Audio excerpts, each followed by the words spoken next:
Você teria coragem de ignorar um barulho na sua porta às 3 da manhã? Essa história aconteceu com um rapaz que morava sozinho, em um sítio afastado. Numa madrugada comum, ele acordou com um som estranho. 3 batidas lentas na porta. Toque, toque, toque.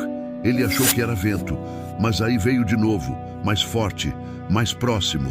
Ele levantou e, antes de abrir, fez uma pergunta: "Tem alguém aí?" Silêncio. Então ele percebeu uma coisa que gelou o sangue. O som não vinha de fora, vinha do lado de dentro da casa.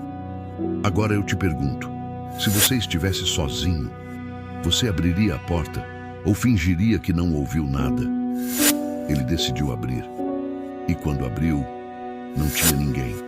Só o corredor escuro e a porta do quarto dele, lentamente se fechando sozinha. Naquela noite, ele não dormiu mais. E no dia seguinte, encontraram marcas na porta, marcas de unhas, do lado de dentro. Agora me diz, você teria coragem de dormir sozinho hoje depois de ouvir isso?